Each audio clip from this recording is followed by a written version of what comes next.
Opa, então já vamos e Vamos. A Grace vai fazer a prece para a gente, ok? Boa noite, queridos amigos. Hoje, particularmente, nós estamos aqui um pouco assim, meio Fora do lugar. silênciozinho interior, né? E também não estamos em casa. Hoje faleceu um senhor de 95 anos, né? Um senhor muito digno, pai de um amigo nosso, o senhor Agostinho Lopes. Então, eu gostaria, faleceu há pouco, gostaria de aproveitar, pedir a vocês para nós nos unirmos em pensamento, na nossa prece, para nós vibrarmos por esse irmão que retorna à parte espiritual e pela família dele. Filho dele, muito amigo, companheiro nosso de curso, né? E, como nós sabemos, né, por mais que nós tenhamos consciência da desencarnação, sempre deixa esse vazio, né? E, e temos que ser solidários, respeitar o luto do nosso amigo e ter fraternidade, empatia com ele, né? Então, eu convido vocês para nós fazermos a nossa prece, nós elevarmos, fecharmos os nossos olhos, elevarmos nossos pensamentos a Deus, nosso Pai, com toda a gratidão de nossos corações, agradecer, Senhor Deus, pela vida, por essa oportunidade de estarmos aqui estudando, para que nós possamos ter maior discernimento, termos senso crítico, para termos conhecimento e assim, Senhor, sermos melhores a cada dia. Agradecemos a Jesus, a nossa Mãe Santíssima, agradecemos particularmente aos nossos amigos espirituais que, antes mesmo de nós estarmos aqui, já nos prepararam o nosso ambiente para que nós possamos ter uma boa aula, que a bênção de Deus, de nosso Senhor Jesus Cristo, recaia sobre esses nossos irmãos que são responsáveis pelos nossos trabalhos, e rogamos também a nossa Mãe Santíssima que permita que os bons espíritos possam receber o nosso irmão Augustinho Lopes, que desencarnou hoje, que esse irmão seja bem recebido, acolhido no plano espiritual. Foi um professor que trabalhou por muitos anos, uma pessoa muito querida, e que seu Augustinho receba nossas vibrações de amor, de carinho, que nossa Mãe Santíssima o envolva com seu manto de luz e que também, querida Mãe, envolva a todos nós. Que nós possamos ter uma boa aula, ao da aula nós possamos estar mais consciente, mais desperto do que esse início, e assim sucessivamente a cada dia. Obrigado, Senhor, e que possamos ter uma boa aula. Assim seja. Bom, pessoal, nós estamos aqui na nossa aula 27 e na semana passada nós fechamos um tópico, né? Quando você chega nas referências aqui, nós falamos um pouco sobre os elementais, fechando aqui um processo, e a gente está trabalhando no módulo 3, e esse módulo 3 ele fala de mediunidade, obsessão e desobsessão. Vocês sabem que o nosso trabalho aqui ele tem 4 módulos, já fizemos o primeiro, que foi o maior, que tinha 10 ou 11 temas, já fizemos o módulo 2, e agora estamos no módulo 3 e teremos o módulo 4. Terminamos na semana passada o tema 1, que foi a ação dos espíritos no plano físico. Para quem viu, quem esteve presente ou para quem viu as palestras, viu o curso gravado, a ação dos espíritos no plano físico, ele vai falar da ação deles no plano físico na parte mental, vai falar deles na parte... se vocês precisarem falar, vocês abrem o som aí. Então, assim, vai falar no fenomênico, na mediunidade, e vai falar na natureza. Então, ele fala de vários aspectos. E na natureza, nós falamos dos espíritos que trabalham na natureza, como os elementais, mostramos dentro da doutrina espírita, mostramos lá a história de Narcisa e André Luiz, trabalhando lá no tratamento do Ernesto, que é o segundo marido da esposa do André Luiz. E hoje a gente vai entrar no tema obsessão, causas, graus e tipos. Então, nesse tema 2, você vai tratar de causas, graus e tipos. Depois você vai ter o tema 3, que é obsessor e obsediado. O 4 é processo obsessivo. O 5 vai falar da desobsessão, os recursos da desobsessão. E o tema 6 fecha com a prática da caridade como ação desobsessiva. Então, vocês vão ver que esse módulo 3 ele trata muito desse aspecto de processo de influenciação espiritual, e que também é chamado de obsessão, em alguns casos, fala um pouquinho de fascinação, fala um pouquinho de subjugação. E a gente começou mostrando que os espíritos influenciam a nossa vida de várias maneiras diferentes, pela mente, pelos pensamentos, pela emoção, né? Nos fenômenos, né? Em geral, e até mesmo os processos que existem com relação à natureza. Então vamos lá, vamos começar a trabalhar um pouco aqui. Então, tema 2, obsessão, causas, graus e tipos. Antes da gente entrar, eu quero falar para vocês que eu mandei um vídeo. Esse vídeo é um adendo dessa aula de hoje, né? Já que nós vamos falar de obsessão, aquele vídeo fala exatamente de um processo obsessivo, é um vídeo tipo uma novela. Ali é um pedaço do vídeo, porque são vários aqueles atores, eles protagonizam como se fosse um grupo que faz vários trabalhos de processo obsessivo. Ali aquilo vai tendo desdobramentos, mas eu mandei só aquele primeiro, e espero que vocês tenham visto, mas para quem não viu, pode ver, ou quando eu fizer a edição dessa aula aqui, que já está gravando, quando eu fizer a edição, eu vou encaixar exatamente nesse momento aqui, eu vou explicar um pouquinho o que é o vídeo, e vou encaixar aqui aquele vídeo. Então, quem vê o vídeo gravado vai ver aquele vídeo também, tá? Eu vou encaixar.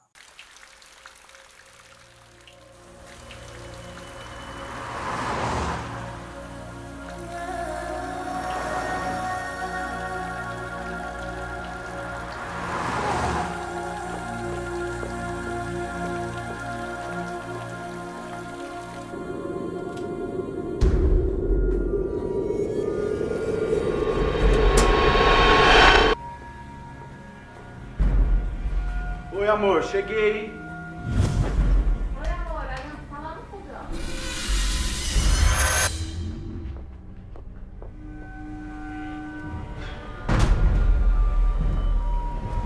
Eu quero beber. Tô cansado. Vamos beber, vamos beber. Ei, amor, como é que foi lá no serviço hoje? Você sabe, mesma coisa de sempre. Trabalho demais, pouco reconhecimento. Você conseguiu fazer o depósito? O que eu falei? Se não é pra fazer amanhã, eu faço. Você não fica preocupando, não. A última vez você atrasou, hein? Tá, não vou atrasar dessa E vez. deu problema. Tá bom. Tô saindo, tá? Da aula. Não, eu quero beber. Pega a cerveja. Pega a cerveja. A cerveja. Isso. Cerveja.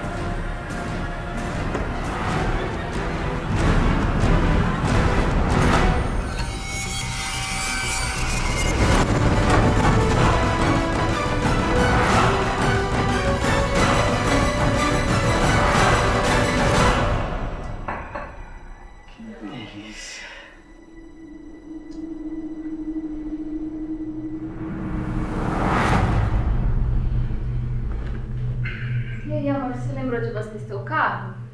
Abasteci. Pode E a ficar chave? Tá aqui em cima. Já tô saindo, tá? Pra dar aula. Tá, vai lá, vou ficar aqui. Eu tô meio cansado hoje. Tá bom, não vai sair, não? Não, vou ficar quietinho. Sozinho? Sozinho.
Então, vamos lá. Quem quiser interromper, falar alguma coisa, abre o microfone aí, tudo bem. Então, vamos seguir. Começando com a questão das causas, né? Então, vocês vão ver que eu coloquei muitos negritos, e tem negrito que é quase o assunto todo. É tão importante que ele ficou negrito muita coisa. Então, a gente vai ler, tá? A obsessão, na visão espírita, é enfermidade psíquica. Então, isso aí já está afirmando, né? É uma enfermidade psíquica, ou seja, é uma enfermidade que afeta o nosso psiquismo. E pense que o psiquismo não é só a mente ou o pensamento. As emoções fazem parte do psiquismo, né? Todo esse processo emocional está aí dentro. Então, caracteriza pela subordinação de uma mente que assimila sugestões de outra, capaz de retirar-lhe a razão e a vontade. Então, aqui já é uma definição da doutrina espírita dizendo, olha, é uma enfermidade psíquica e essa enfermidade significa a subordinação, ou seja, uma mente aceita ser subordinada consciente e inconscientemente. Isso a gente vai entender aqui nos outros itens. Ou seja, você fica dominado parcialmente ou, em alguns casos, totalmente. Você é praticamente um joguete. Como diz o Emmanuel, como diz o Hamed, ele diz, é uma folha ao vento. Ou seja, o vento te leva para onde quer. É o domínio que alguns espíritos exercem sobre certas pessoas. É praticado unicamente pelos espíritos inferiores, lógico, que procuram dominar, pois os espíritos bons não impõem nenhum constrangimento. Isso é uma coisa importante a gente entender, até mesmo quando a gente estuda a doutrina espírita e quando não está falando exatamente de obsessão, mas é uma questão muito falada, nós já falamos dela várias vezes e ela precisa ser explicada porque ela gera alguma confusão. É a pergunta que se faz, Kardec faz aos espíritos, quando ele diz, olha, os espíritos influenciam o nosso pensamento? Acho que todo mundo lembra disso. Então ele responde, a resposta todo mundo também conhece, com certeza, ele diz, eles influenciam mais do que imagina. Na verdade, muitas das vezes, eles vos dirigem. Então, olha só, o que ele está dizendo são duas coisas. Os espíritos influenciam nossos pensamentos, então a primeira frase, eles influenciam mais do que imagina. Até aí, até esse ponto, você pode considerar que são espíritos de todos os níveis. Os bons espíritos, sim, nos influenciam, às vezes muito mais do que a gente imagina. A gente não está consciente de toda a influenciação boa, intuição boa, que eles trazem, tenta nos dar uma dica, fala ao nosso ouvido, fala à nossa consciência. Tudo isso é muito mais do que a gente imagina. A gente, às vezes, não tem consciência disso. Então, nessa primeira frase, se encontra esses espíritos que fazem isso, que são bons, mas também se encontra aqueles que querem, né, nos obsediar, nos fascinar, nos vampirizar, o que for. Também se encontra aí. Mas, na segunda parte da resposta, só um desses dois grupos está. Qual é? É quando ele diz, eles vos influenciam mais do que imagina, pronto, pode ser de dois níveis. Mas na segunda parte ele diz assim, e, em geral, eles vos dirigem. Quando você fala isso, eles vos dirigem, é uma coisa diferente de influenciação. Aí você está falando de constrangimento. Quando alguém te dirige, ou quando o espírito te dirige, significa que ele te domina de forma tal que você é conduzido, você é levado, é dirigido, é constrangido. Bom, nessa segunda parte não cabe espíritos superiores, porque aqui está muito claro, são espíritos inferiores que fazem isso, pois os bons não impõem nenhum constrangimento a ninguém. Então, é importante saber. E se você pensar bem, esquecendo o que está falando aqui, mas se você pensar com a lógica do envolvimento espiritual, das leis divinas, você sabe muito bem que a gente tem um livre-arbítrio que os espíritos inferiores normalmente não respeitam, eles nos constrangem, eles nos obsediam, eles nos subjugam, eles fascinam, tudo isso é constrangimento, eles não respeitam. Mas os espíritos superiores respeitam, então eles não nos constrangem, não nos obrigam. Olha, você está querendo ir para aquele caminho, eu já te dei várias dicas, já mostrei, você quer ir, então você vá. É exatamente assim. Porque eles sabem que o aprendizado é de cada um. Cada um tem seu aprendizado a fazer. E muitas das vezes o aprendizado de espíritos da terceira ordem, que somos nós, são aprendizados pela dor, infelizmente. Por quê? O aprendizado significa despertamento de consciência. Despertamento de consciência precisa haver um contraste dentro de nós, né? Como é que você desperta a sua consciência? Tem que ter um certo contraste entre uma coisa que sobressai. Olha, isso aqui é uma coisa muito ruim, não pode ser, eu não posso ir por aqui. Mas se você não tem esse pensamento de contraste, onde você compara isso aqui é uma coisa muito ruim, é muito difícil, você pode cair numa situação dessa e achar que vai embora, vai tudo bem. É onde o Kardec fala para nós na questão 780. Na questão 780, o Kardec diz o que para nós? Olha, a evolução moral acompanha a evolução intelectual e os espíritos, sim, mas muitas vezes não acompanha. Por quê? Porque o intelectual desenvolve muito e o moral não.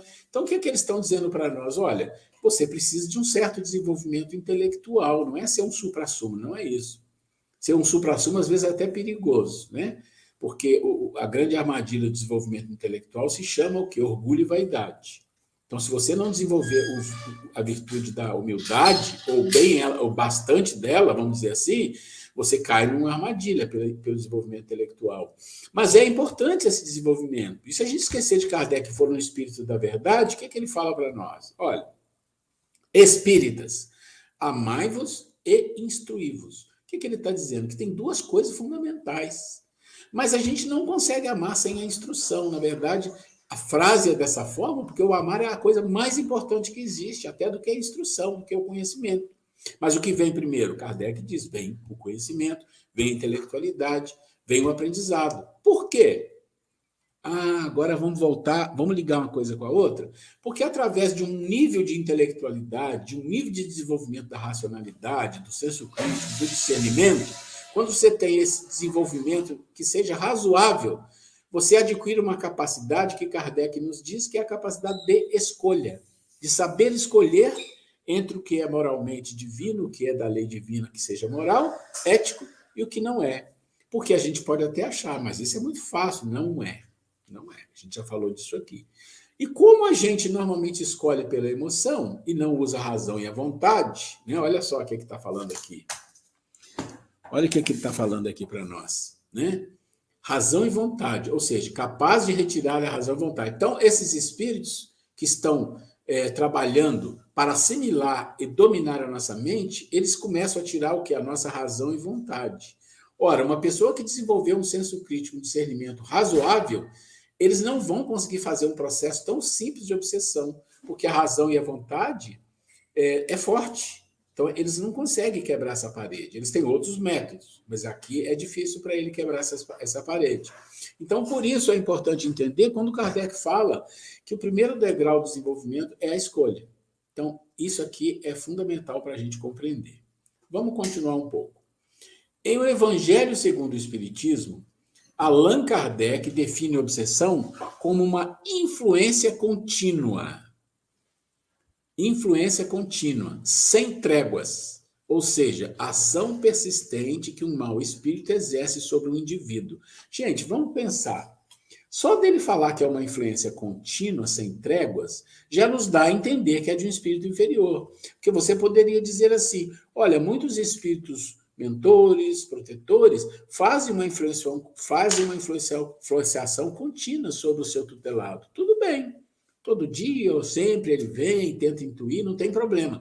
Mas quando fala sem tréguas, aí já não é uma influenciação, é um constrangimento. Já cai naquele outro nível, né? Que os bons não impõem constrangimento. Então é muito importante compreender essa nuance, essa diferença, para a gente, quando lê lá no Espiritismo algumas coisas, não achar que é igual a resposta que é dada sobre a influência no pensamento. Muito bem. Na mesma obra, o codificador deixa evidente que a obsessão consiste numa perturbação do relacionamento interpessoal. Perturbação do relacionamento.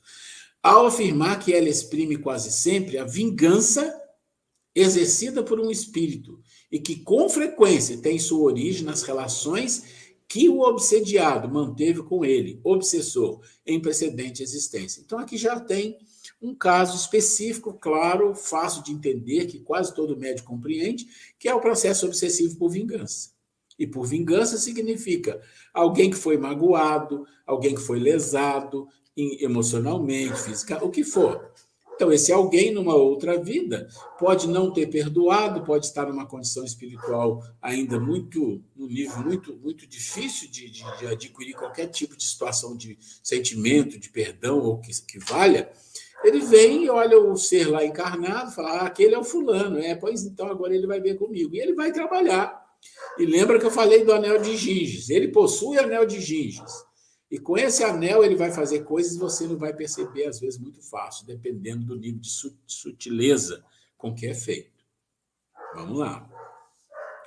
As causas da obsessão variam de acordo com o caráter do espírito. Então, aqui ele já vai falar das causas. Por enquanto, era uma pequena introdução, então ele vai falar agora das causas. Então, as causas da obsessão variam de acordo com o caráter do espírito. Às vezes, é uma vingança que ele exerce sobre a pessoa que o magoou nesta vida ou existências anteriores. Muitas vezes, é o simples desejo de fazer o mal. Olha só, pode ser que ele só queira fazer mal. Ele não tem vingança, não teve nem envolvimento maior com aquele ser, com aquele irmão, mas ele quer fazer o mal. Como o espírito sofre, quer fazer que os outros também sofram. Então, já viu aquela história? Ele está sofrendo, está deprimido, está com raiva, está com ódio, está com vingança, e o que ele faz? Ele sai fazendo mal para quem ele encontrar. Ele encontrou um, principalmente um médio que está vacilante, ele fala, vou dar uma derrubada nesse aqui só para ver como é que ele vai ficar. É assim, pior que é. Né? Fazer aos outros também sofram. Né? Então, ele quer fazer com que os outros também sofram. Encontra uma espécie de prazer em atormentá-los. Então, aqueles espíritos que gostam de atormentar os outros. E é interessante, a gente encontra isso muito em encarnados também, gente, porque somos do mesmo tacho, vamos dizer assim, com raras exceções, com pequenas nuances, mas muitos encarnados adoram atormentar os outros, com a maledicência, com a fofoca, né? com a vaidade, com prejudicar alguém. Isso é comum na vida. E é comum no plano espiritual envolvendo a nós aqui. Então, não tem nada de o obsessor é espírito que faz o mal. Não, nós também fazemos isso, né? Infelizmente ainda. Né? Então, tá bom. Em humilhá-los, e a impaciência que a vítima demonstra o exacerba mais ainda. Quer dizer, se a vítima é impaciente, fica nervosa, fica com raiva, não sabe o que está acontecendo, mas está estressada, aí como diz, é combustível para aquele espírito fazer mais e mais. Porque é esse o objetivo que o obsessor tem em vista, enquanto a paciência acaba por cansá-lo. Quer dizer, mas se a pessoa tem paciência, faz prece, paciência e busca, aí pode ser que você canse o obsessor e fala, vou procurar outro. Né? Apesar que aquele que quer uma vingança, que tem uma vida do passado, ele vai ficar ali e vai depender daquela vítima fazer um trabalho muito forte para que ele possa ter um mínimo de conscientização. E, claro, a vítima também. Né? Então, vamos lá. Graus de obsessão. Então, aqui a gente já conhece alguns, vai falar dos graus. Né? Então, as obsessões se graduam conforme a intensidade do domínio exercido pelo obsessor sobre a psique do obsediado. Então, o grau significa o quanto está tomado o obsediado, o quanto ele abarcou, o quanto ele dominou da psique, ou seja, das emoções, do pensamento e outras coisas, da vontade, da razão, do raciocínio, quanto ele dominou daquilo. Dependendo do nível que ele domina, é o nível que se dá aos tipos ou graus de obsessão. Né? O codificador afirma que a obsessão pode variar de uma simples importunação, sem agravantes, até o domínio completo da mente do enfermo, com sensíveis consequências físicas e psíquicas. Então, ele está dizendo assim, olha, pode ser uma coisa simples, importunação, fica importunando, perturbando, aqueles espíritos mais zombeteiros, aqueles espíritos que gostam de atrapalhar a vida dos outros, perturbar, e que não tem consequências maiores, mas aquilo pode ser um começo, né? Mas tem os casos que é um completo domínio da mente, ele domina 100%, e aí é o grau mais alto. Então, o menor grau de obsessão, que também é preocupante, mas tem um grau maior, que é o domínio completo. apresenta características muito diversas, desde a simples influência moral, sem sinais exteriores perceptíveis, até a perturbação completa do organismo e das faculdades mentais. Então, você está vendo aqui, não é só a psique, tem um aspecto também do organismo físico, doenças físicas. Se você é uma pessoa que se estressa, você está perturbado, está com uma obsessão muito forte, você vai ter problemas físicos, principalmente no coração, vai ter problemas estomacais, no intestino, muitas coisas vão ser afetadas. Dores físicas, muita coisa pode ser afetada. Ele oblitera todas as faculdades mediúnicas, então ele afeta todas as faculdades mediúnicas, todas são afetadas. Seguindo essa linha de ideias, temos em O Livro dos Médiuns a obsessão, o Livro dos Médiuns, 2 pontos. A obsessão apresenta características diversas, que é preciso distinguir e que resultam do grau de constrangimento e da natureza dos efeitos que produz. Está repetindo o que já te falou aqui. A palavra obsessão é, de certo modo, um termo genérico, pelo qual se designa esta espécie de fenômeno, cujas principais variedades são a obsessão simples, a fascinação e a subjugação. Então, o termo genérico é obsessão, tá? Obsediado e obsessor, mas ela pode se dividir em 3 aspectos. Aí que ele chama de obsessão simples, fascinação e subjugação. Vamos entender um pouco aqui essa questão desses 3 pontos, né? Então, obsessão simples é uma presença constante e inoportuna de um espírito que insiste em influenciar negativamente pelo pensamento do indivíduo. Então, veja só, mesmo sendo uma obsessão simples, ela só é obsessão quando ela é constante. Constante é ali, direto, e inoportuna, perturbando, né? Ele insiste em influenciar o pensamento, mais conhecido como influência espiritual. Só que quando você usa o termo influência espiritual, cabe também para os espíritos que são protetores, porque eles também influenciam as pessoas através da intuição, de um conselho, o que for, tá? Mas só para a gente entender. No início da obsessão simples, a ação da entidade desencarnada ocorre de forma episódica. Quer dizer, episódica é assim, um episódio, é uma coisa que ocorre. Inoportuna e desagradável, a pessoa sente, fisicamente até, mentalmente. Produzindo mal-estar generalizado e inquietações ao obsediado. Então, aquilo vem... É como se você recebesse um choque e aquilo te perturba em geral. Perturba um dia, perturba o outro e tal. E você pode ter inquietação e você vai ter, com certeza, problemas físicos, uma dor, uma cabeça, um pensamento ruim, um estresse, um mal-estar, ou você fica irritado com facilidade. Então, muitas coisinhas que se agrupam ali e que você pensa, opa, tem uma coisa acontecendo aqui. Então, é hora de ficar esperto. Produzindo mal-estar generalizado e inquietações ao obsediado. Com o passar do tempo, o obsessor age de forma persistente. Então, ele está vendo que está dando certo, ele vai. Agora, vamos lá, né? Envolvendo o encarnado em seus fluidos negativos. Então, sai só da psique e começa a jogar os fluidos dele ali. Em se tratando do médium ostensivo, alerta o Livro dos Médiuns. Na obsessão simples, o médium sabe muito bem que está lidando com um espírito mentiroso e esse não se disfarça, nem simula de forma alguma suas intenções, mas e seu propósito de contrariar. O médium reconhece a fraude sem dificuldade e, como se mantém vigilante, raramente é enganado. Olha, está dizendo aqui. Então, o médium que estuda, que procura aprender e tal, ele vai sentir uma mudança nele. Opa, tem alguma coisa errada aqui, eu não estava assim, agora eu estou ficando... Como que é isso? Então, ele vai sentir. O que ele tem que fazer? Ele tem que ser persistente nas preces, né? As preces que nós já falamos aqui à noite, de manhã, aquilo que nós já conversamos, vai dentro da casa espírita procurar ter mais foco, então, vai buscar mais trabalho, vai buscar concentrar a sua atenção para coisas nobilitantes, né? Vai deixar de lado algum tipo de lazer que não era tão, vamos falar assim, que eram coisas que estão relacionadas a um pouco de violência, qualquer coisa que seja, para ele centrar e tirar o foco do obsessor. O obsessor vai ver, não, isso aqui vai ser difícil, não vale a pena, ele está muito focado, é muito complicado. E, em geral, ele vai se desligar. Já viram uma história que conta, que eu não sei o quanto de verdade ou mentira, que diz assim, olha, você tem que ter alguns cuidados com a sua casa, você tem que pôr uma cerca, se você tiver um cão de guarda, faz isso, porque aí a pessoa que quer roubar vai olhar para sua casa e falar, aquela está meio difícil, vamos para que está mais fácil, já viram essa história? Então vamos trazer isso para esse caso aqui. Eu não sei o quanto disso é verdade ou mentira, mas faz algum sentido. Vamos trazer para essa obsessiva. Se o obsessor está ali, porque ele, como diz lá atrás, só quer fazer o mal, ele não tem uma relação interpessoal com você, ele não tem uma relação exata. A relação dele é de tentativa de buscar sugar fluido, é de buscar fazer com que você faça besteira, ele tem isso, mas ele não tem uma relação do passado com você.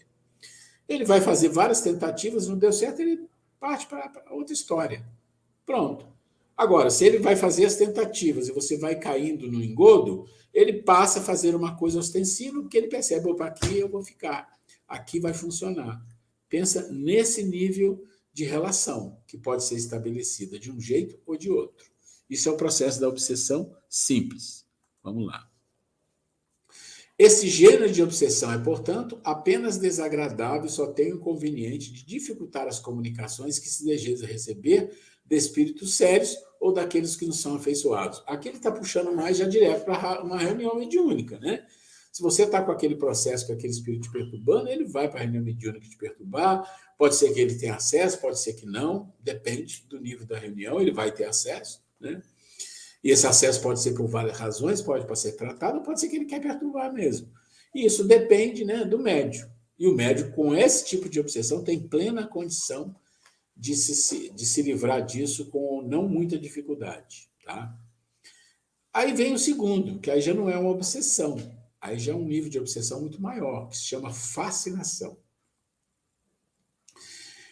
Então, vocês viram que o processo de obsessão, o médium, em geral, com raras exceções, ele sabe que tem uma coisa errada.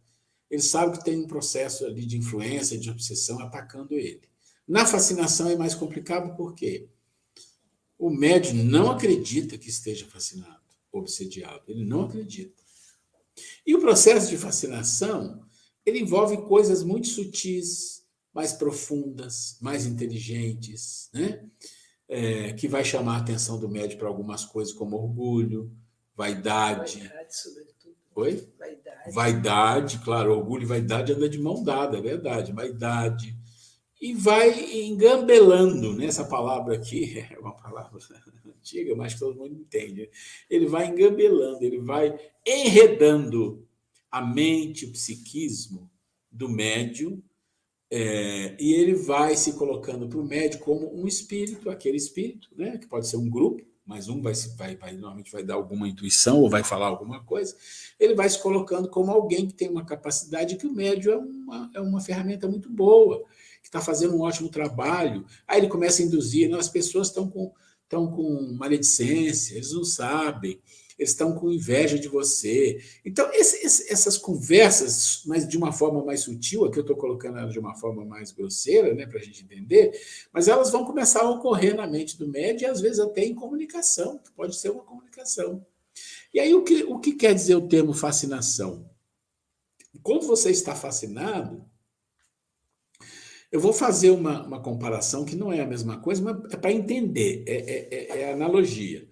Nós que já fomos muito jovens, ou às vezes nem tão jovens, também pode acontecer, é apaixonar-se. Um homem se apaixona por uma mulher ou uma mulher se apaixona por um homem. Quem já viveu isso sabe o que significa. O que é que acontece na paixão? E muitas músicas de paixão falam de fascinação, que a pessoa está fascinada, né? Está abobada, ela só pensa nisso, só pensa no outro, e aquilo vira um negócio mesmo de bobamento.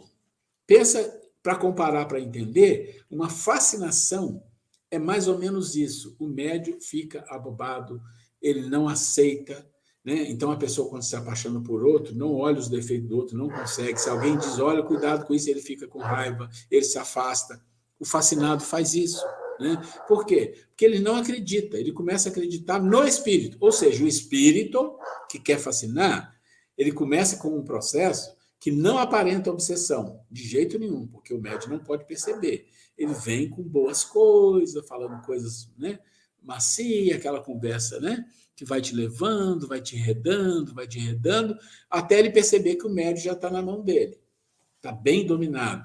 Aí ele começa a fazer com que o médium faça coisas que ele quer. E pode ser que o médium comece a fazer coisas que são ridículas, situações vexaminosas, mas o médium não vai aceitar. Vamos ler um pouquinho. Fascinação. O indivíduo não acredita que esteja obsediado. Pauta seu comportamento sem consciência do ridículo, do que fala e do que faz. A fascinação é bem mais grave que a obsessão simples, isso é claro. Na prática mediúnica, caracteriza pela falta de percepção do médium da real identidade e intenções do comunicante, ou do fascinador, ou do obsediante. Quer dizer, é exatamente isso. O médium não consegue concatenar que aquele espírito tem uma função, ele tem uma intenção. Isso não passa pela cabeça do médium. Para o médium, aquele espírito é bom, e as pessoas que estão falando alguma coisa com ele sobre isso, ele fica com raiva. Por quê? Por causa disso aqui, gente. Ó. Fascinação. O indivíduo não acredita que esteja obsediado. E ele vai dizer para a pessoa, quem está obsediado é você. Isso é muito comum. Uma pessoa que está fascinada não é fácil. Tem que ter muita competência para tratar disso, porque senão você cria uma raiva. E esse é que o espírito quer. O obsessor que fascina. Ele quer que você se volte contra todos, ele quer te ver no buraco. Mas ele não vai fazer isso te obsediando de cara, ele vai te levando. Até o ponto que ele fala, bom, esse já está dominado, então agora vamos começar a derrubar. E é assim. E a gente já teve casos em livros que fala disso. Tem uma situação muito antiga, mas ela é tão grotesca, que de vez em quando eu falo sobre ela para ver o nível, que é um nível de fascinação de uma pessoa no norte do Brasil, não sei se é no Amazonas, no norte. Ele trabalhava no centro espírita, dirigia um centro espírita, normal, tal. Mas em algum determinado momento ele começou a receber um espírito que o fascinou de forma tal que o espírito dizia, não, você não está fazendo mediunidade com nenhum espírito, você está fazendo direto com Deus. Então, Deus está te intuindo, você é um médium de Deus. E aquilo subiu a cabeça dele, e o espírito fez a coisa tão bem feita, tão amarrada, que aquele homem, ele fechou aquele centro, todo mundo foi embora, e ele ficou sozinho, e lá ele falava, não, eu sou um médium de Deus, eu falo diretamente com Deus. Então, a gente pode achar assustador e isso como uma coisa muito grotesca, mas isso aconteceu e acontece. É comum acontecer, não nesse nível, mas em níveis diferentes, que levam o médium à derrocada. Tá? Vamos lá. Então, na prática mediúnica, caracteriza pela falta de percepção do médium da real identidade e intenções do comunicante. Então, essa é a chave. Ele não percebe. E muitas das vezes, se você ficar falando na cabeça dele, ele vai ficar com raiva, e aí a coisa fica mais difícil. Assim como da qualidade das mensagens recebidas. Então, ele recebe uma mensagem, e a mensagem sempre vai ter um monte de coisa boa, e ali no meio ele vai enfiar o que ele quer, uma ou duas, três coisas que ele quer que seja colocado ali. Se você analisa aquilo e fala, tem um problema aqui, o médium vai olhar aquilo e não vai aceitar. A fascinação tem consequências muito mais graves. É uma ilusão produzida pela ação direta do espírito sobre o pensamento do médium e que, de certa forma, paralisa sua capacidade de julgar as comunicações. Gente,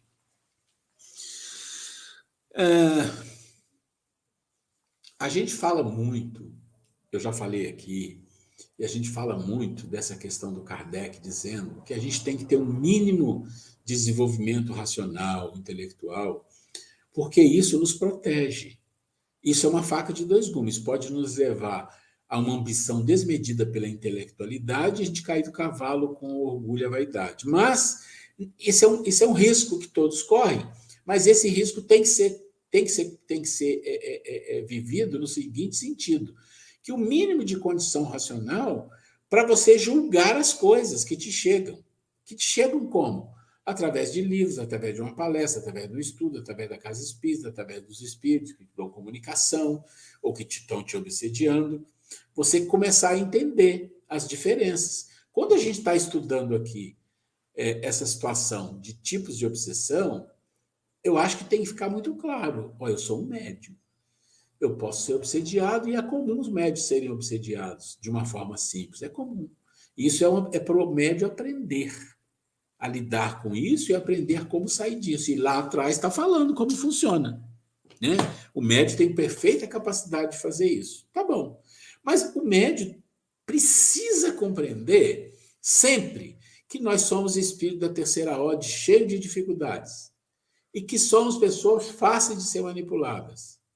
Então, um médium pode ser fascinado. E se algum dia você tiver um nível de obsessão que te leva a isso, você tem que parar e criar dentro de você mecanismo para controlar isso. Como? Aceitar a opinião, dar sua opinião. Você acha que eu estou com um problema grave? É muito provável que o espírito que está te fascinando, ele vai dizer, não, ele que está... Não. Aceitar a opinião, refletir na opinião, mesmo que você não concorde, porque você está entrando num processo de fascinação, fazer prece, pedir ajuda espiritual, não deixar de participar dos trabalhos da casa, dos trabalhos de pronto-socorro, fechar a língua para a maledicência, tudo isso vai te ajudar a não embarcar numa fascinação que te derruba. Você pode ter certeza disso. Esse é um grande remédio. E nunca deixar de estudar. O médium fascinado não acredita que está sendo enganado. Então, de novo, o espírito tem a arte de lhe inspirar confiança cega. Então, lembra que você está na doutrina espírita que fala que a fé é raciocinada. Então, não pode ter confiança cega.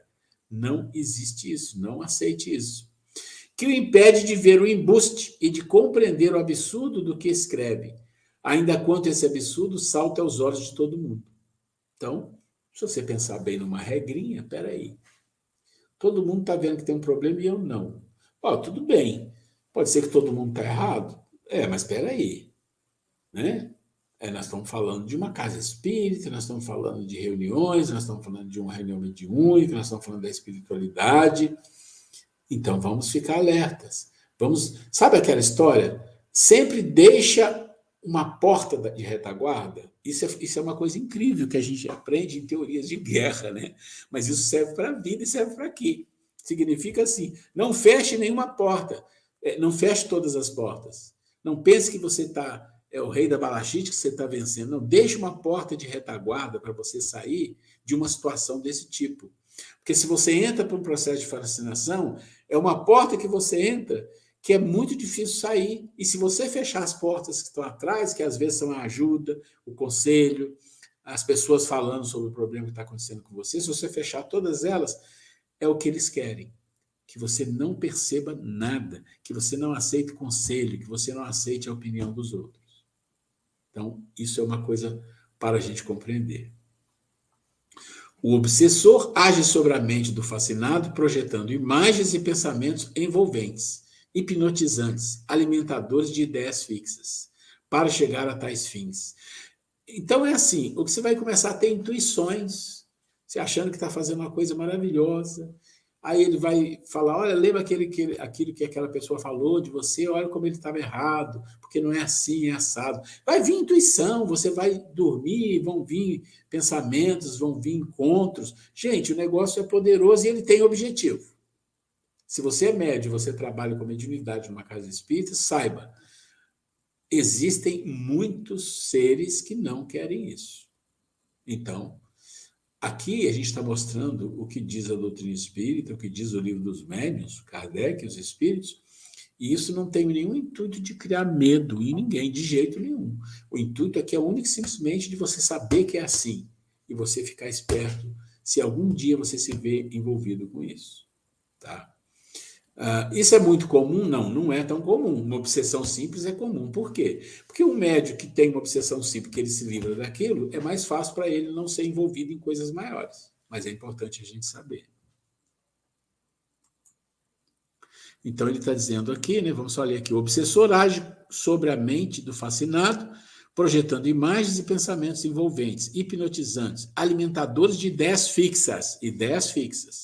Para chegar a tais fins, é preciso que o espírito seja muito esperto, astucioso e profundamente hipócrita, porque só pode enganar e se impor à vítima por meio da máscara que toma e de uma falsa aparência de virtude. Então, isso aqui é uma coisa complicada. Ele é alguém com uma condição de esperteza, não é de inteligência, de esperteza e de astúcia muito forte. E ele está ali trabalhando, e para ele não tem problema ser 1 mês, ser 1 ano, ser 2 anos, não importa, ele vai fazer. Por isso mesmo, o que o fascinador, olha só, o que o fascinador, o espírito que está fascinando, mais teme, o que ele mais teme, são as pessoas que veem as coisas com clareza. Opa, olha isso. Do que ele está falando aqui? Que a grande arma contra esse processo são as pessoas que veem as coisas com clareza. O que é ver as coisas com clareza? São as pessoas que têm uma capacidade razoável de raciocínio, que observam senso crítico e discernimento. Ou seja, olha as coisas como elas são, sem colocar emoção. Então, ver as coisas com clareza, a emoção tem que ficar de lado e a razão tem que entrar. Não, peraí, vamos medir isso aqui. Por que isso é assim? Por que não é assado? O que isso está causando na minha vida? O que isso está causando em meu corpo, em minhas emoções, em meus pensamentos? Está criando ideias fixas? Tem pensamentos muito repetitivos? Cuidado. Então, o que eles temem é pessoas que pensam com clareza. Tá? De modo que a tática deles quase sempre consiste em inspirar ao seu intérprete o afastamento de quem quer que ele possa abrir os olhos. Então, essa é a primeira... Vamos afastar dele aqui. Gente, isso que está falando aqui, vamos pensar, vamos trazer para a nossa vida, vamos esquecer fascinador, obsediado. A nossa vida tem isso tudo. Tem aquelas pessoas que ele se envolve os outros porque ele quer ter um grupo.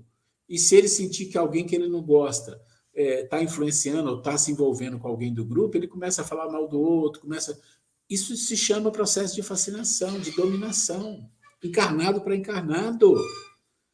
A gente tem que ter cuidado disso na nossa vida e fazer perguntas. Será que eu estou obsediando alguém?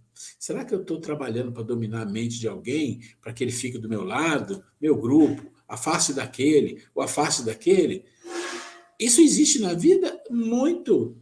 E a gente fica olhando para o processo de obsessão como se fossem sempre os espíritos encarnados que fazem com a gente. A gente vai ver que não é assim. A gente vai ver depois lá que tem de todo tipo, né? Muito bem, vamos para o outro nível que é muito complicado, que é a subjugação.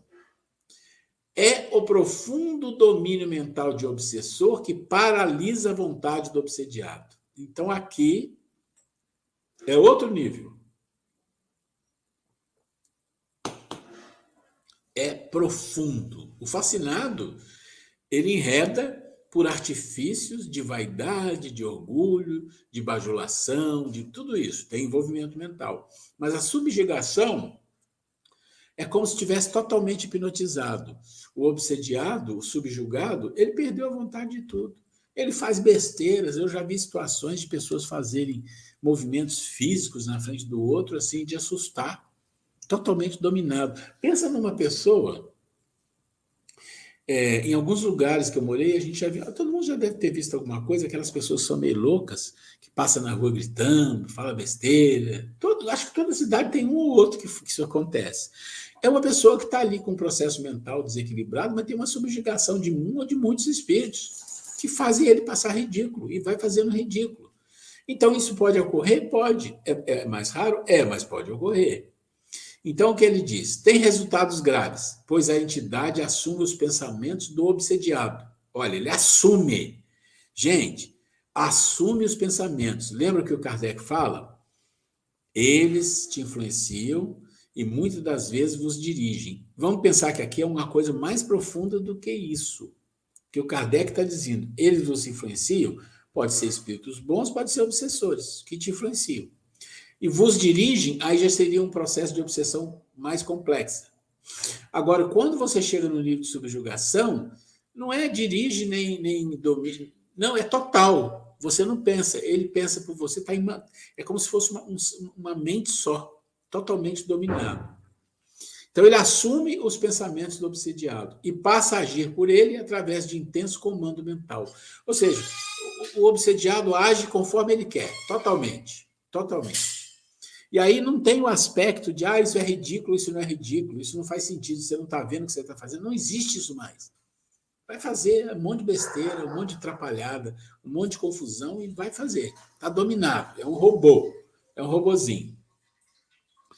mas sem lhe retirar completamente a lucidez. Isso que é o cúmulo da maldade. Por quê? Vamos pensar assim. Por que ele deixa alguma lucidez? Alguma. Para que aquilo crie naquela pessoa o sofrimento moral e físico.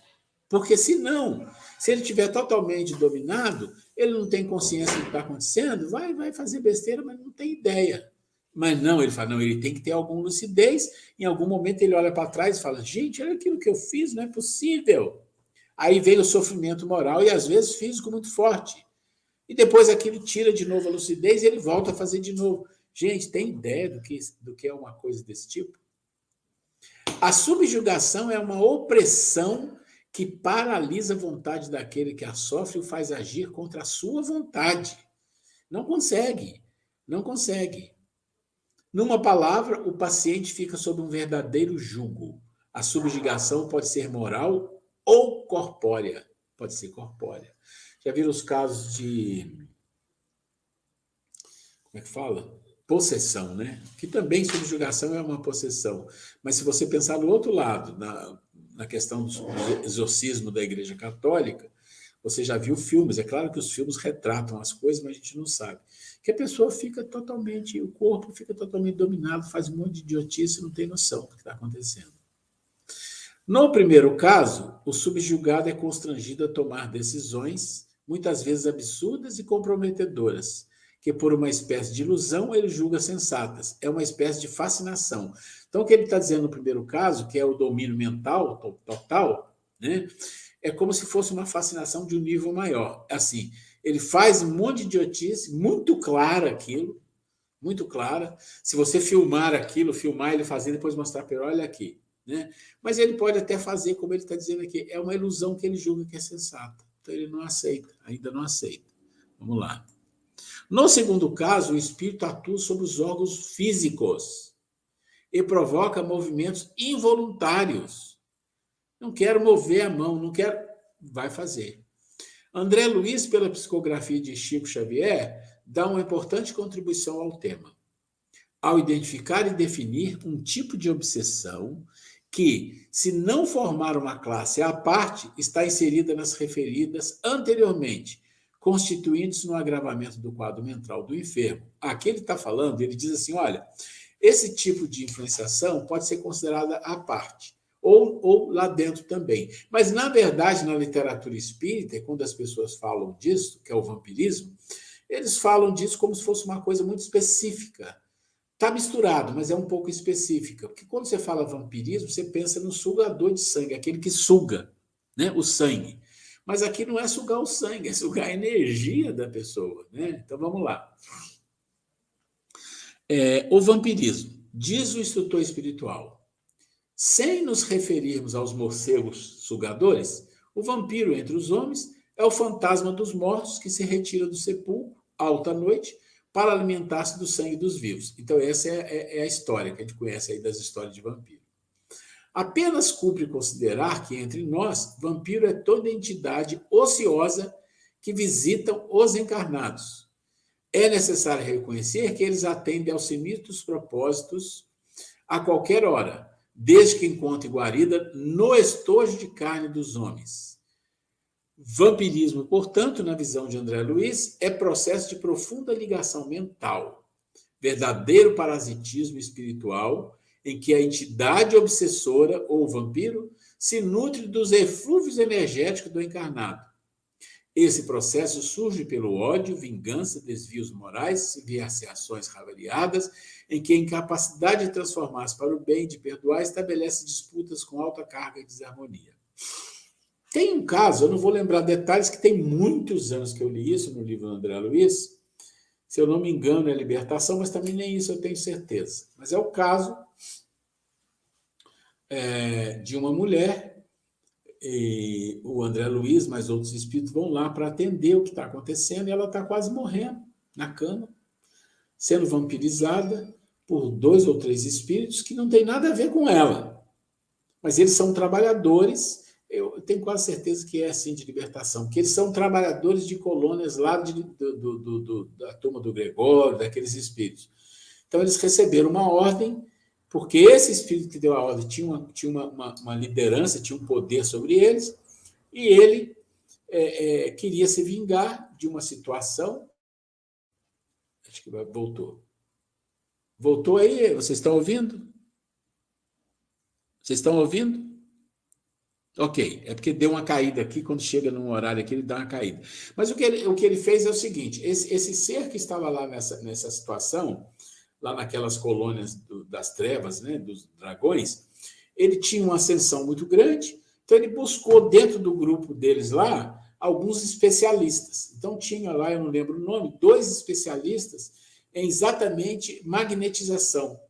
Então eles iriam magnetizar essa senhora, ela iria ficar doente, eles iam se postar ali com ela durante meses ou anos, muitos anos, e ia trazer alguns outros que sugariam a energia daquele ser, para ela realmente morrer nesse processo. Isso é um trabalho que foi feito, e o André Luiz, com o seu instrutor, estava fazendo um trabalho sobre esse processo, não sobre esse, mas um outro processo, e esse outro processo que eles estavam trabalhando, que era a libertação de Gregório, que era um dos grandes líderes da operação deles. Nesse processo de libertar Gregório, isso tinha uma ramificação com essa senhora que estava sendo vampirizada quase à morte, e com um homem que era um juiz que estava envolvido nisso porque ele fez um mal a alguém. Então, olha como a trama é grande. E eu não vou contar a história toda, mas só para dizer como os processos são complexos. E eu sei que André Luiz e o seu instrutor tiveram que trabalhar com várias pessoas envolvidas nisso, na malha de envolvimento, para um ceder aqui, outro ceder ali, e nessa sessão dali, acaba afetando esse espírito que estava lá no plano espiritual, e ele teve que dar um alívio para essa mulher, e dando um alívio, os espíritos vieram, retiraram esses magnetizadores e conseguiram ajudar essa mulher. Eu estou contando de uma forma muito simples, talvez com algum erro até de colocação, que tem muitos anos que eu li isso, mas é só para ilustrar o que é um processo de vampirismo. Pode ser um trabalho planejado de meses, de anos, sugando a energia das pessoas. Mas também ocorre no dia a dia, sim, os pensamentos que temos, que tipo de vibração que nós geramos, né? Vibrações muito físicas, muitas energéticas, e vamos encontrar na vida espíritos que dependem daquilo e queiram. Vamos pensar numa hipótese muito simples de entender. Alcoolismo. Mas tem muitas coisas envolvidas aqui. Alcoolismo, drogas, sexualidade, viciação, jogos. Tem 1000 coisas que tem um nível de energia muito, muito, muito terra-terra, né? Que pode ser uma energia pesada, mas também pode ser um outro tipo. Mas vamos pensar no álcool, que é muito fácil de entender. Um alcoólatra, ele tem uma energia muito forte relacionada ao álcool. Tem fluidos, tem tudo isso ali envolvido. E ele pode gerar com muita facilidade uma quantidade grande de vampiros desejosos daquele vício, do fluidos elaborado pelo corpo, não do álcool em si, mas elaborado pelo corpo do alcoólatra. E vão ali sugar dele aquelas energias. E muitas das vezes, esses próprios espíritos, vampiros que obsediam, vão proteger a vida dele, por incrível que pareça. Já viu o alcoólatra tombando na rua e às vezes consegue escapar dos acidentes, consegue se virar, vai cair no buraco e se livra. Algumas coisas desse tipo eles conseguem até proteger, porque aquele ser ali garante a eles um estoque, uma farta alimentação de fluidos relacionado a isso. Então, esses são alguns exemplos, mas tem muito mais coisa envolvida nisso, que podem chegar a todos nós, né? E aí ele diz assim, na visão de André Luiz, é processo de profunda ligação mental, verdadeiro parasitismo, parasitas, espiritual, em que a entidade obsessora se nutre dos eflúvios energéticos do encarnado.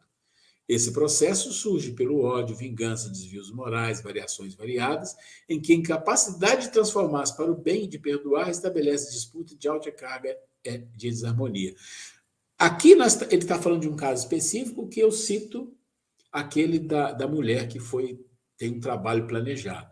Mas também tem os casos que a questão também moral, tudo isso da pessoa que é alcoólatra, que vive pela rua jogado, que perdeu a noção, perdeu os raciocínios também, né? Digno de muita piedade. E aí nós vamos para qual? O item 2 agora. Agora nós vamos entrar em outro tema, né? Nós estávamos falando aqui, vamos lá. Opa, graus de obsessão, que é o 1, falamos de alguns graus. Agora nós vamos para o item 2, que é tipos. Então tem o grau e tem os tipos. Quais os tipos de obsessão? Então, a obsessão se desdobra em diversos tipos. Pode originar-se tanto no plano espiritual, para o plano físico, quanto deste para aquele. Ó, já começa a fazer trazer uma informação que muitos já sabem, mas muita gente que não é espírita, que não estuda muito, não tem essa ideia. Pensa que o obsessor é desencarnado com o anel de Ginges, né? Que vem obsediar. Não, acontece o contrário também. Tem mais situações. Então, o encarnado obsedia o desencarnado.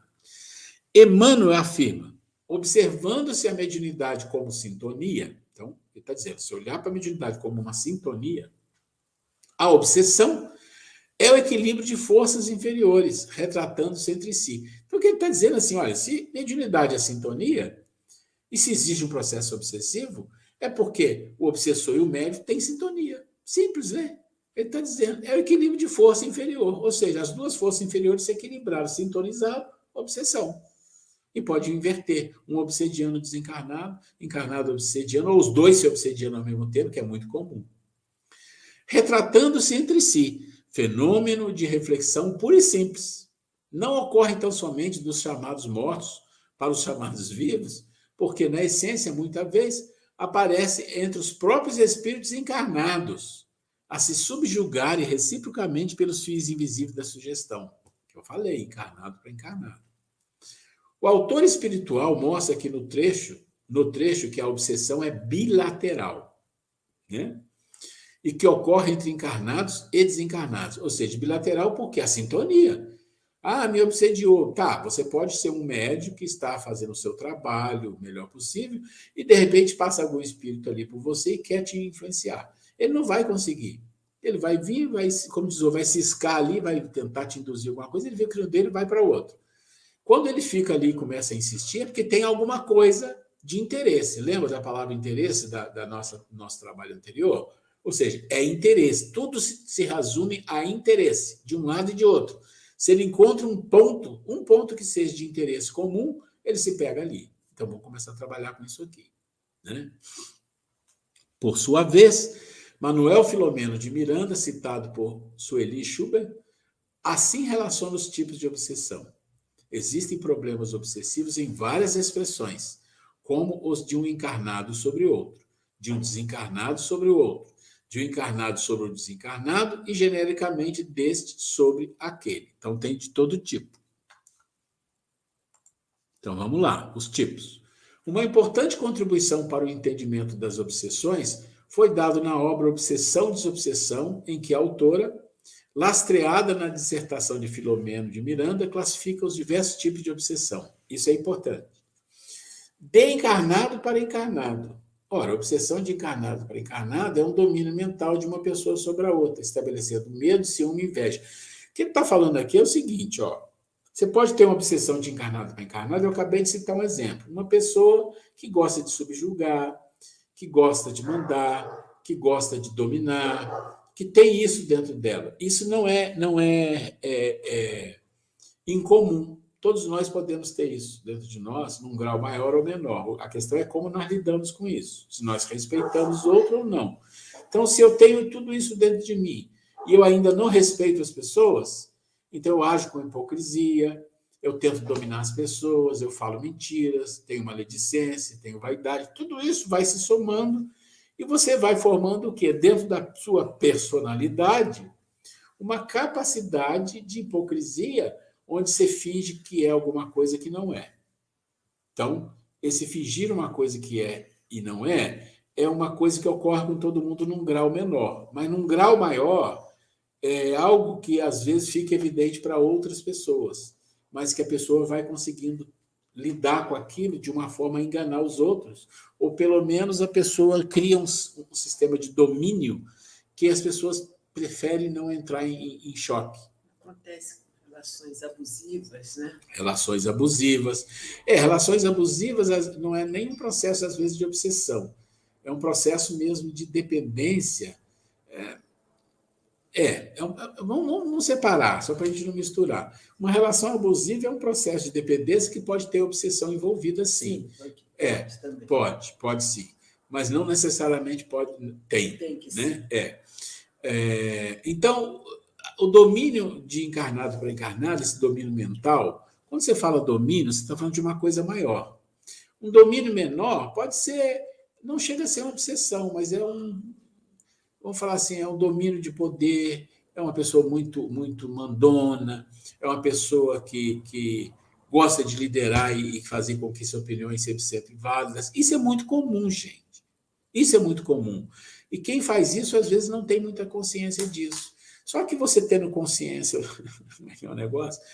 Se você tem consciência ou não tem, o preço é o mesmo. Você vai pagar por isso. Você vai ter que resolver isso. Porque nós não nascemos para maltratar ou para dominar ou para não aceitar ou discutir opiniões e divergências. O mundo não é assim.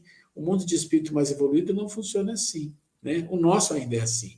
Então, esse processo de encarnado para encarnado, quando ele fala de obsessão, é uma coisa maior.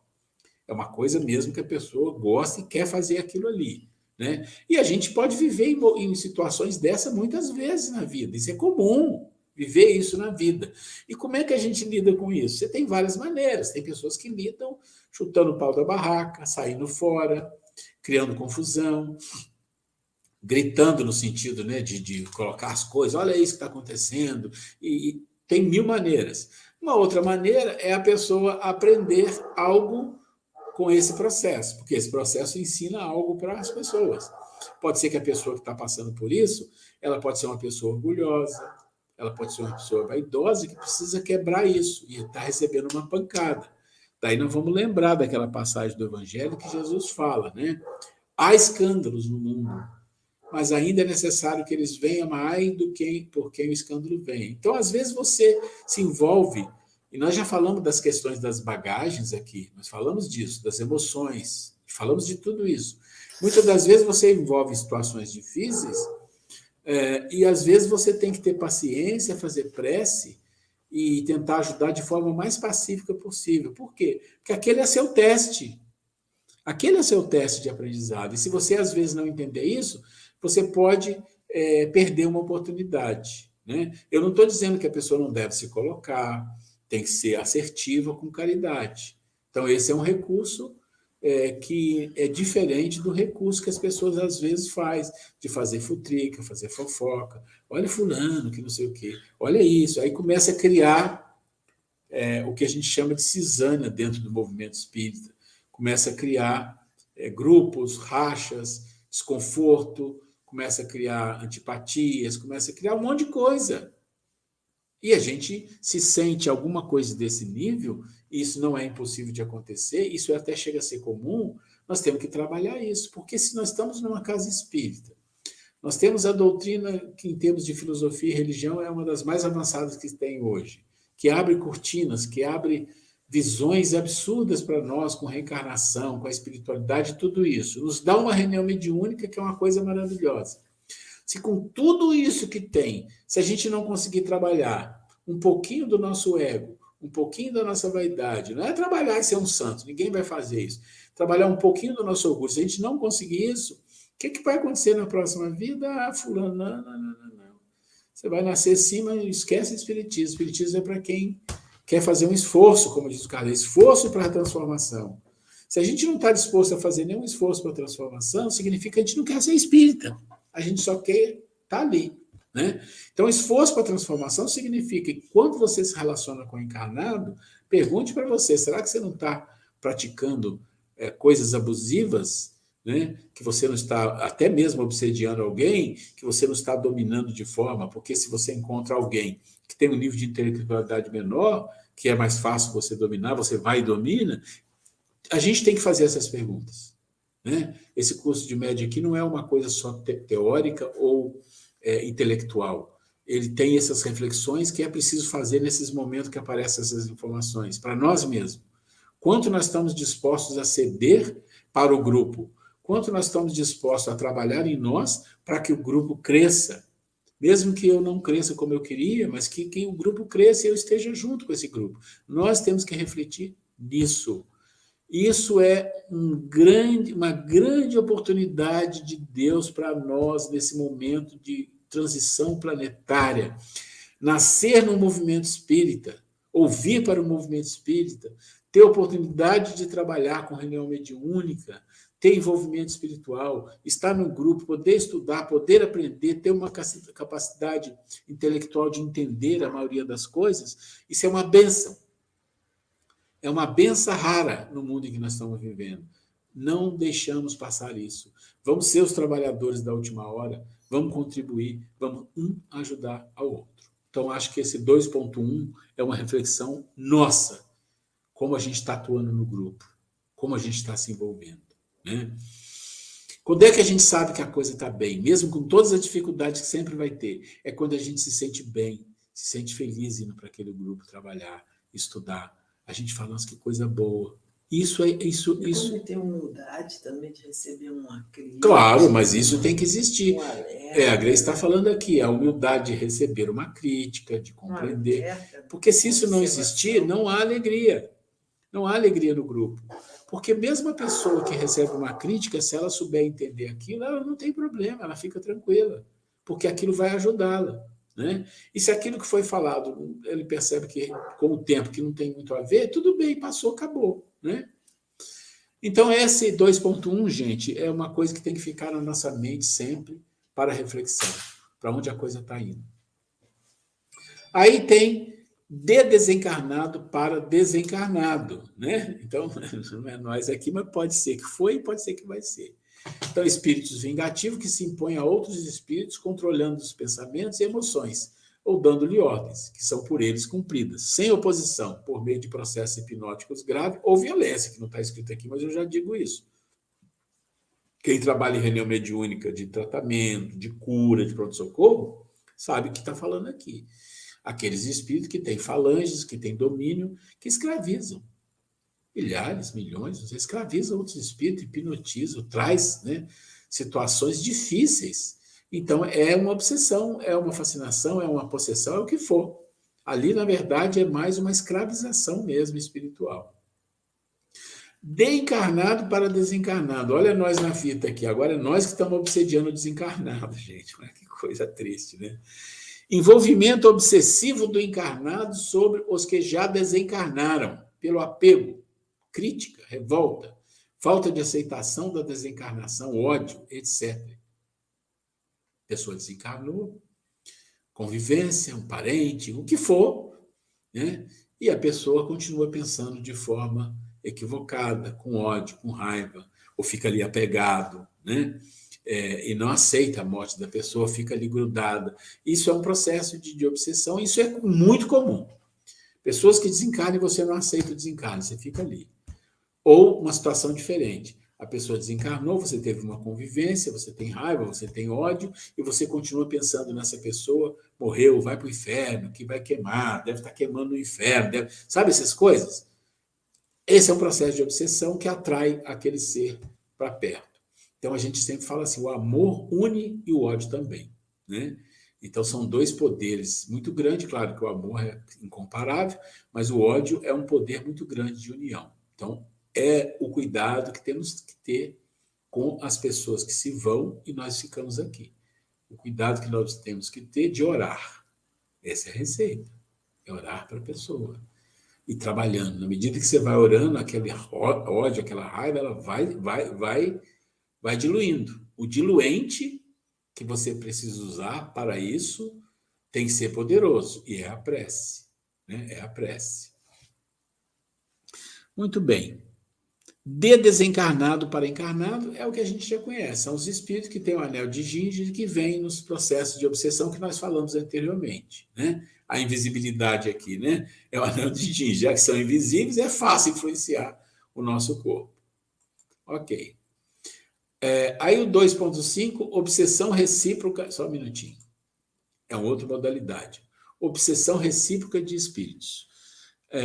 Situados em um mesmo plano da vida, quer no físico, quer no espiritual, se obsidiam mutuamente, estabelecendo entre si ideias fixas que alimentam a animosidade diversa. E grupos de espíritos. Imagina espíritos de convivências familiares diferentes, ou convivência de grupos diferentes, de trabalhos diferentes, e que eles ficam se obsediando. É igual aquelas brigas de família que tinha lá nos Estados Unidos, e que durava séculos, né? Então, essa obsessão recíproca é um obsediando o outro ali, lá no mundo espiritual, aqui de novo, vai para lá e vem, e fica aquele negócio que parece que não tem fim. E tem o 2.6 que chama autoobsessão. Bom, desculpa. Autoobsessão, esse é o último, tá, gente? Nós não vamos entrar no outro tópico, deixa eu só ver. O outro tópico vai ser o quê? O obsessor e obsediado, é o tema 3. Nós não vamos chegar lá. Autoobsessão é o sentimento de culpa. Normalmente, ele estabelece um circuito mental vicioso em que a alma se torna incapaz de se auto-perdoar, de se aceitar e superar o trauma gerado por suas ações inferiores. Gente, essa é uma das coisas mais comuns do ser humano. Encarnados e desencarnados. Vamos falar assim, 95%, 98% tem isso aqui, de um grau maior ou menor. Culpa, todo mundo tem culpa? Claro que tem, todo mundo pisa na bola, muito, pisa pouco, de um jeito ou de outro. A gente se engana, a gente faz besteira, depois a gente vê que fez a besteira, se arrepende, muda, mas não muda muito, faz de novo. E isso é a vida de espírito do nosso nível. Então, se a gente entra num processo de culpa, o que acontece? É isso que ele está falando. É um círculo mental vicioso. E ele não se perdoa, ele fica com aquilo remoendo, aquilo volta, aquilo volta. Esse é o processo da lei. Porque quando você se perdoa, significa o quê? Que você entendeu que você foi fraco, que você fez isso, mas que você quer mudar, que você está fazendo esforço, que você está lutando. Pronto, isso muda o padrão. Mas se você não tem essa capacidade, se você fica se cobrando dia após dia, aquilo vai te minando. Isso se chama autoobsessão. Então ele não tem força nem coragem para reparar o erro cometido, porque tem que reparar em algum momento o erro. Deprime-se, tornando-se obsessora de si mesmo. Então ele faz a autoobsessão. Outros estados emocionais podem também estabelecer o mesmo processo enfermiço, como, por exemplo, a ansiedade, o egoísmo, o orgulho e o medo descontrolado. Quer dizer, ele está falando que tudo isso aqui, estados emocionais, vícios, fazem também você entrar no processo de autoobsessão. Então, imagina uma pessoa que tem um medo descontrolado. Ele entra no processo de paranoia e é um processo autoobsessivo, não está acontecendo nada, mas ela enxerga as coisas, né? É o esquizofrenia, né? Ela vê mesmo, ela vê as coisas, e aí aquilo vira um inferno e a pessoa pode até morrer, pode suicidar, pode vir uma loucura. Então, isso está ligado a isso tudo que está aqui, né? Então, ela tem estados emocionais totalmente alterados no nível muito alto e chega no nível psiquiátrico também. Então, cria um processo enfermiço, que é a ansiedade, egoísmo, orgulho, medo, e aí, daqui, vai para o outro nível. Reconhecer os tipos e graus da obsessão é essencial para se estabelecer o auxílio efetivo aos envolvidos. Aqui, aos envolvidos pode ser nós mesmos, né? Impede também a não julgar precipitadamente, acusando o desencarnado de responsável único pela enfermidade do encarnado, uma vez que este é sempre partícipe da distonia que sofre, óbvio. Mas eu diria assim, do que ele está falando ali, que conhecer esses níveis é fundamental para a gente trabalhar com o processo obsessivo. Nós que somos médicos, os orientadores, os médicos, para trabalhar. Mas eu diria assim, dá uma focada no 2.1, porque ele tem a ver com a gente, encarnado para desencarnado. Tem a ver com as nossas relações na vida, no movimento espírita, numa reunião mediúnica. Isso é fundamental. Meus amigos, nós não vamos seguir aqui, nós estamos faltando aqui 10 minutos e não dá para começar o tema 2, né? Que vai ser obsessor obsediado. Eu vou dizer novamente, chega aqui, meu irmão. Eu vou dizer novamente que aqui na edição, quando eu fizer a edição, amanhã, eu vou fazer essa edição, no máximo quinta, eu vou incluir aquele vídeo que eu passei para vocês, que é curtinho, de obsessão. É uma novelinha, e aí eu vou dizer lá também, na própria aulinha, que esse vídeo ele contém outros links e outras histórias muito interessantes sobre o processo de obsessão, e até um nível acima. Tá? E é bom a gente ver, mesmo que a gente conheça o assunto, a gente vê um filme, um vídeo, isso fixa um pouco mais. Muito bem, meus queridos. De novo, a gente agradece imensamente. Ela pegou hoje no tranco. Hoje foi no tranco. Não nem respirou. Né? Vamos lá. Opa, Ednilson entrou aqui, entrou mais alguém. Ô, Ednilson, você estava ouvindo bem, estava vendo bem? Dá só um alô para mim. Oh, maravilha, graças a Deus. ETRDI. Não sei se fala aí também, se estava ouvindo bem, se tem som, mas eu imagino que sim. Né? Meus queridos, chegamos aqui no final, né? E a gente quer, de novo, agradecer a oportunidade maravilhosa de estar envolvidos com vocês, trazendo esse recado que a gente traz aqui de uma forma bem simples, né? Não é uma grande coisa, mas é o que a gente tem. Espero que isso tenha ajudado, que isso ajude vocês, porque a nós nos ajuda a compreender um pouco mais sobre a vida, sobre a espiritualidade. Gente, um abraço a todos, fiquem com Deus, tenham uma semana abençoada. Semana que vem estaremos aqui novamente. Um abraço. Fica com Deus. Boa continuação aí de aula para vocês. Um abraço, Ednilson, todos aí de Taubaté. Fiquem com Deus. Vou encerrar a transmissão aqui. Tchau, beijo a todos. Até mais. Fica com Deus. Estou encerrando, viu? Isso.